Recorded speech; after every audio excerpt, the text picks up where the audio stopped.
Tá, então como a gente estava comentando, na década de 70, como eu falei aí, do meio para o fim da década de 70, uma outra teoria, a teoria neomalthusiana, falando ainda das teorias demográficas, dos clássicos, ela surge, com uma ideia de que quanto maior fosse a população de um país, mais pobre o país seria. Essa era a ideia dos neomalthusianos. Olha, população grande é igual a país pobre. Por quê? Vai se gastar muito com a população. O Estado precisa atender à população, enfim, os gastos seriam maiores. Então, nessa época, se propaga, pelo mundo as políticas antinatalistas e o controle populacional e o chamado planejamento familiar. Então, o Brasil também vai ser afetado, digamos assim, por essa demanda e por essas propostas de políticas antinatalistas. Até porque na década de 70, mesmo o Brasil iniciando um processo de redução da taxa de natalidade, nós temos um crescimento populacional muito grande, e principalmente tínhamos uma população jovem muito grande, fora do que nós vamos chamar de população economicamente ativa. Então, a taxa de natalidade, ela no Brasil começa a decrescer, tá? Não é por efeitos das políticas natalistas, das teorias não malthusianas, é muito mais pelo momento, onde se dá esse processo de urbanização brasileira, onde o Brasil deixa de ser um país agrário, rural, passando a ser um país urbano industrial, se industrializando, mesmo que ainda muito pouco, mas se tornando um país onde tem grande parte da sua população, a maior parte dela, vivendo nas cidades. Então, para a gente entender a taxa de natalidade, ela se refere aí ao número de nascimentos para cada grupo de 1.000 habitantes. Então, é como se você pegasse o número de pessoas que nascem num município qualquer, pense aí em Colorado, sei lá, em 2018, quantas pessoas nasceram? Multiplica isso por 1.000 e divide pela população total do município. Você vai ter sua taxa de natalidade.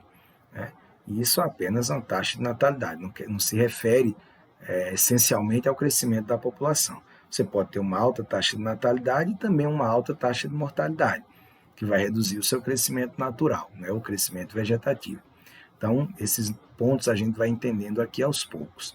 Então, o Brasil era um país com uma população muito grande, tá? Consequentemente, um país pobre. Mas não justifica a teoria dos neomalthusianos. A teoria reformista ela vai trazer um outro olhar, que é um terceiro clássico das teorias de população. Ela vai dizer, olha, o país não é pobre porque a população é grande, a população é grande porque o país é pobre. Nós discutimos isso com exemplos no ano passado, e dá para vocês certamente relembrarem as aulas que a gente teve sobre população.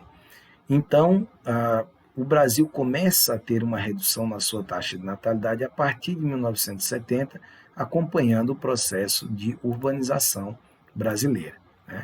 Outra taxa importante para entendermos aqui a estrutura da população brasileira é a taxa de fecundidade. Ela se refere aí ao número de filhos por mulher em idade fértil, quantos filhos uma mulher poderia ter durante o seu período reprodutivo ou fértil, que o IBGE considera entre os 15 aos 49. Então, ela também coincide no Brasil, com seu declínio começa a se iniciar a partir também da década de 70, tendo um destaque maior aqui, por esse gráfico, que são dados do IBGE, a partir da década de 80.